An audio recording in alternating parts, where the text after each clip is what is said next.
Hi guys, this is Prashant Rao, and today I'll be talking a little bit about what you need to do in order to be successful in the markets in the long run. Before we go into that, hopefully you have a brokerage account where you can trade pretty much any kind of instrument that you want. And if you haven't done that, then I suggest that you look at my other two videos, and that kind of walks you through the process of how to get one. So for the purposes of this video, let's assume that you have an account and you funded it and now you're all set. Uh, so there are a couple of things to keep in mind. And before we dive into that, let's talk about the markets a little bit. The markets in general are a discounting mechanism. That means the market has essentially pre-priced all widely known information. I see a lot of people trying to buy and sell stocks based on some news that came out, and then they place a bet and it goes the other way. Like in the case of the coronavirus drug, for example, or vaccine. The problem with that is the market already knows about that much before any of us do. So trying to get ahead of that is extremely difficult.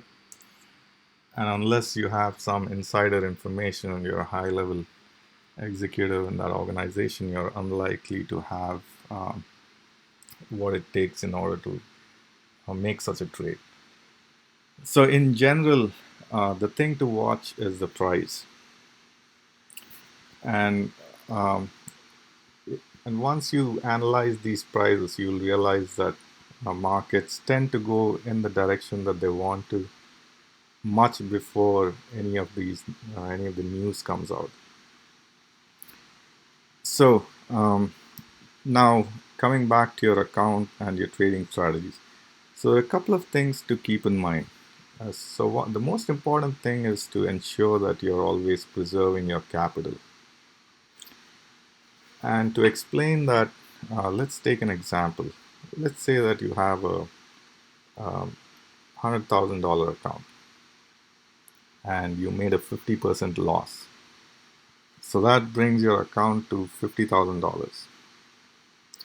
That means that in order for you to get back to where you were, you no longer need a 50% gain, you actually need a 100% gain.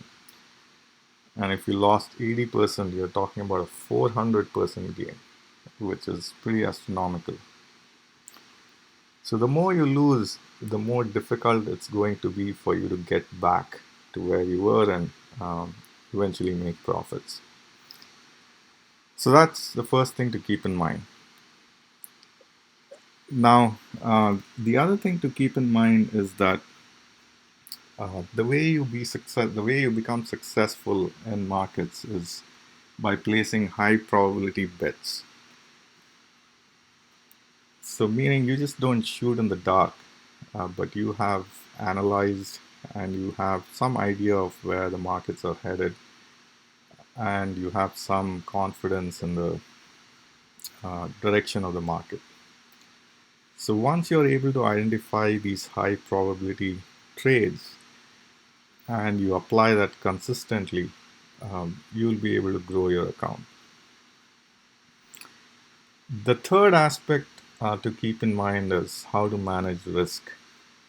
And each of these topics is probably a whole series in itself, but at a very high level, to start with, you want to make sure that you're not risking more than 1% typically um, on any given trade.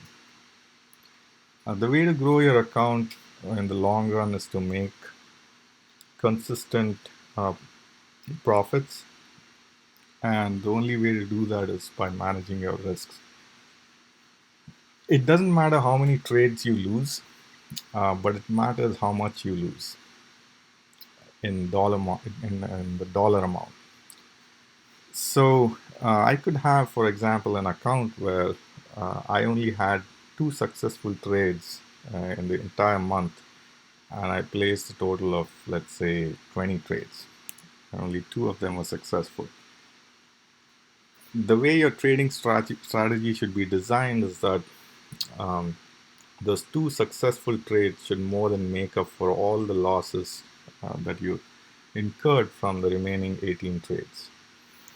So that's the way to think about risk management, and that's what is going to grow your account. Again, I've seen a lot of people that take 5% profits and then leave trades that are hanging around when you have 20% losses, hoping that it'll come back up. Don't bet on that, because if it went down by 20%, there's probably a good reason why. So it's important to cut losses and uh, make sure that you're not taking profits too quickly. And that highlights the need for um, identifying those high probability trades that I was talking about. So I think that's pretty much it for today. And I hope you enjoyed the video. I'll see you next time.